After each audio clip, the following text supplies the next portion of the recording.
August 18th, 2026. Well, we're continuing to see the issue of our friends, or enemies, I want to call them, the Democrat Socialists of America.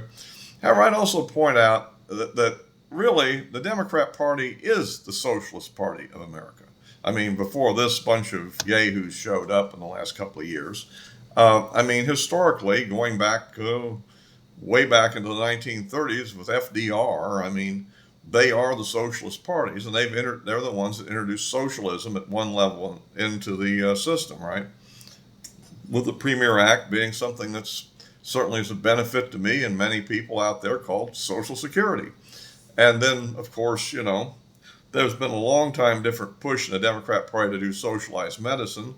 And eventually this led to, in the 1960s under Johnson, Medicare and Medicaid, which are two main social programs. And also before that, of course, there were a lot of different kind of welfare programs were set up going back, I guess, also to FDR and have continued in various forms. Of course, the food stamp program, it was another one that was big. And I guess to some degree, even Nixon was somewhat supportive of that, of course. But it's been around for a long time. But the Democrats primarily have been supporting it. But now this is not Democrat policy, it's uniform. Because, the Republicans are supportive of all these programs too in one form or another. They do tend to want to, at times, reform certain elements of them. But, they don't want to eliminate any of them, I don't think.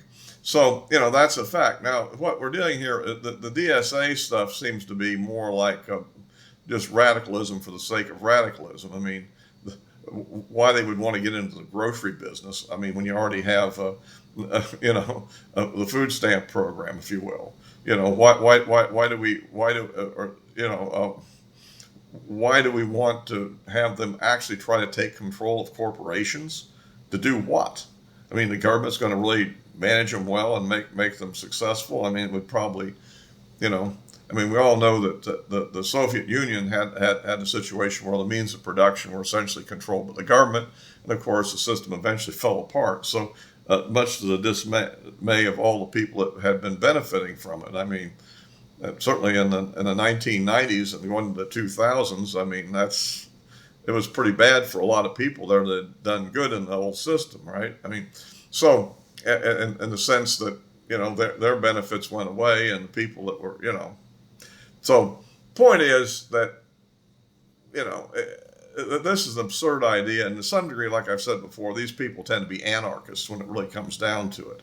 The idea of ending prisons and getting rid of police, as if that's really going to happen, or opening the borders. And let's face it, Biden did open the borders. So, they want to act today like, well, we weren't for opening the borders. Excuse me, Biden did open the borders. And they didn't just play around. We had, 10 million or more people coming through. Trump estimates more, but at least 10 million is a good, comfortable number. We can be sure is at least true, if not more. The Democrat Party itself fundamentally is already that to begin with in a lot of ways. And so the idea that a few radicals could come in, which would sort of be like maybe the Freedom Caucus is the Republican Party in reverse, 180 degrees off, if you will, is a possibility that we have to think about. How many of them are really going to get elected? That's going to be, in many instances, them winning a nomination, depending on where the district is, may actually mean the Republicans might flip it. Some of them are kind of, I certainly hope that Moskowitz doesn't lose his primary to the DSA guy down in Florida, because that's where Moskowitz is one of the few Democrats in the House that have really come over to support the UAP disclosure. So kind of a separate issue with me there. And I think the district is fundamentally a Democrat district anyhow. I don't know if we would win it regardless of who gets the nomination. So anyway, that's the sort of thing you kind of have to consider about this. The degree to which their program will really go forward. But remember, this Medicare for All thing has kind of been around for a while in one form or another, even with Bernie Sanders before the DSA itself was a known item to be discussed greatly. And of course, I think that anybody who's currently on Medicare benefits should be really very skeptical of this. because I think by bringing in the entire population and legalizing a lot of illegals, they're going to have a healthcare system that will now be probably unable to provide the level of care it's been providing up to now for the people that had actual coverage.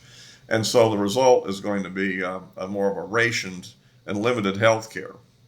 So probably decrease some life expectancies too, ultimately, right? But anyway, at any rate, please subscribe and click the bell for notifications and give me a like, because this would be helpful to get more followers here. And of course, I also post on Rumble, and sometimes they're not giving me quite the visibility, or they might, but maybe this time they will. And so, okay, anyway, that's my thoughts on that. And we're looking forward here to looking at the election. I've been looking at some things. It looks like we've fallen off a little bit in the generic ballot, and I'm around, was it 7.6% down from the Democrats. And I think we had been running at about 4 to 5%. Of course, we're 7% in the Fox poll, which generally, weirdly enough, tends toward favoring Democrats more than some other polls. I think part of this may be real, and part of it may be just the polls that happen to be current. Because just about a month ago, it wasn't that, we weren't that, or about 4 points down, I think it was. So, and then before that, we were about 7 points down. So I tend to think this may not be about an actual change in the reality as much as it is just which poll and that has a certain bias to it happens to be new to the average and what fell out, if you understand what I'm getting at. In other words, this could be randomness rather than actual trending. So probably somewhere between 4 to 7% probably is the real number.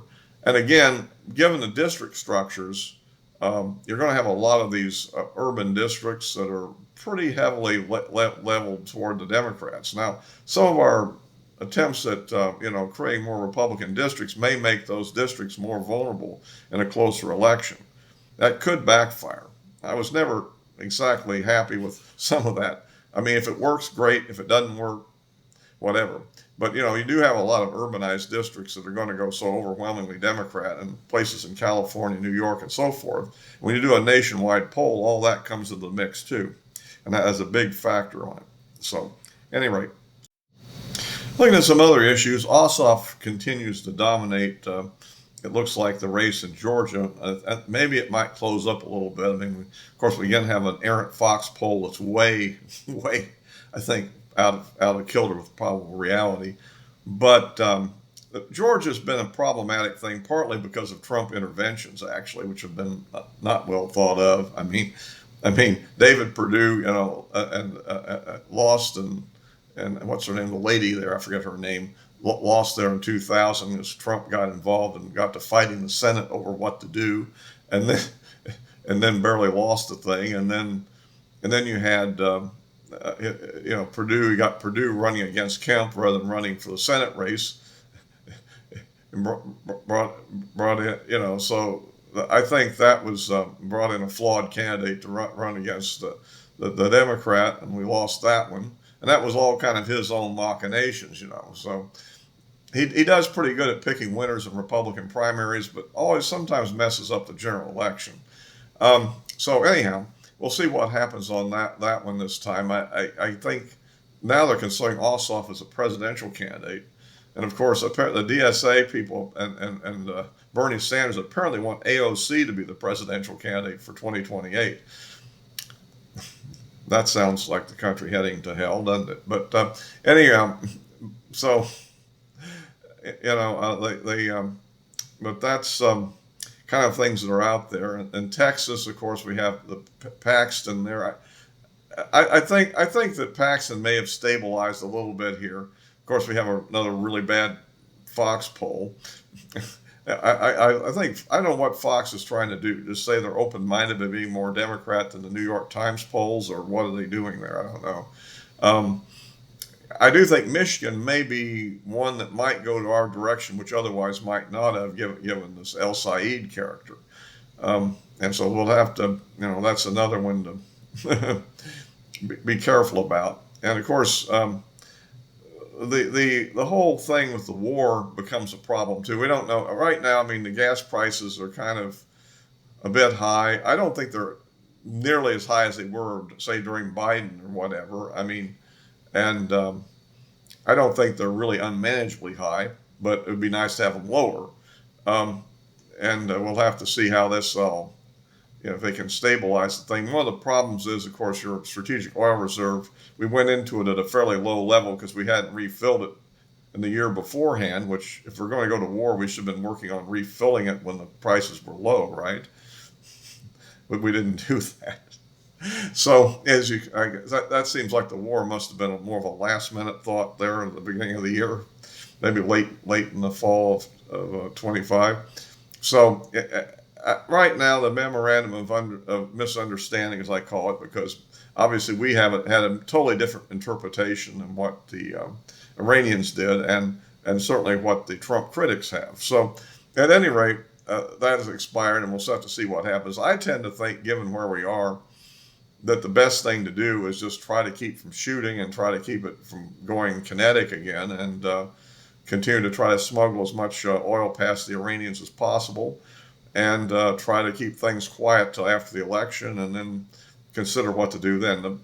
The embargo, I mean, we certainly have successfully blockaded the Iranian oil shipments, okay, by sea. I think there's some minimal shipments that are going over land, but I don't think they're enough to really drive the situation that much.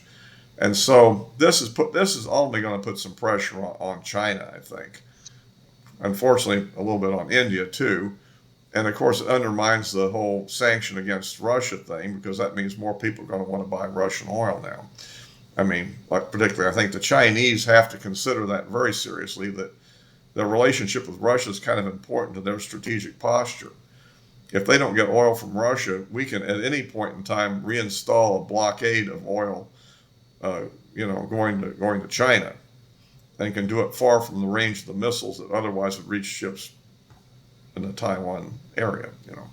And so that's something that they have to take into account in their strategic planning. I still think eventually the Chinese will start working on the Iranians to try to get them to make a deal. But that could take time, and it probably won't occur before the election, unfortunately. So anyhow, so that's something to think about as we look at all these situations. And so it looks like, that in that way we might be able to work out something. But the other thing is that even if the Iranians make a deal, and even if they keep it for the rest of Trump's term, what would they do if AOC were to become president or something? But hopefully that won't happen. But you never know. In fact, actually, if they go that radical or that incompetent, it might actually give us a fairly good chance of winning in 2028 that otherwise might be a little difficult, but after all this, and we'll have to see.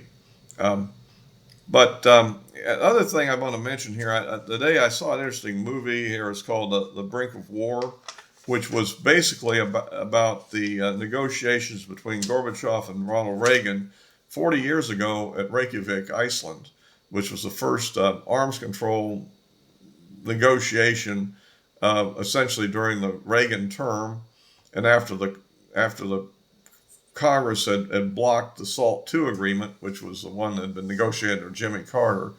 And so, and there was a lot of tension, of course, during that period about nuclear arms, probably a bunch of unwarranted fears, but some weren't totally unwarranted. I mean, we had a situation, the biggest issue was that the Pershing II missile, the Russians, taking a pessimistic viewpoint, believed that from West Germany it could hit Moscow in 6 minutes. Whether it really had enough range to do that or not is unclear. But apparently there were elements of the KGB that were pushing this idea to the government at the time of Russia and Soviet Union, as it was called. It was then, because it included Ukraine and Kazakhstan and all those now independent countries. And so there was a lot of tension. But the idea that anybody was really going to go and launch missiles, I think, is a little dubious. But there was certainly some tension. But most of that tension was in 83, which was 3 years earlier. By 86, I think things had pretty well stabilized, and Reagan was pushing for for a massive denuclearization program, which, was beyond what was likely to be feasible at that time. And he was trying to keep his SDI going, which was just a developmental program. But the Soviets took it very seriously, perhaps feeling that we might actually make it work. And of course, right now we have Golden Dome, which is kind of a successor. Again, we're talking 40 years later, and very limited strategic ballistic missile defense has occurred since then. A very modest system designed against North Korea. But so anyway, it's a historic movie. It's not for entertainment like the movies like Spider-Man or Supergirl, or any of those kind of things. This is a very serious historical dramatization and very interesting. I always liked the part where you had the Soviet leader and the U.S. president in a room negotiating, along with a couple of people, I guess interpreters and people taking notes. And outside you had the two guys that had the nuclear briefcases of each country standing looking at each other. And downstairs they had a team of CIA and a team of KGB kind of facing off over who was going to get the restroom next. Anyway, I kind of recommend to anybody that has a historical bent and people that really like the kind of videos I do might like that movie. So anyhow, that's about it for this time. I just thought I would hit that at the end of the video. So I'll be posting this on YouTube and Rumble as always, and the address of my social media accounts are in the description below. So all for now.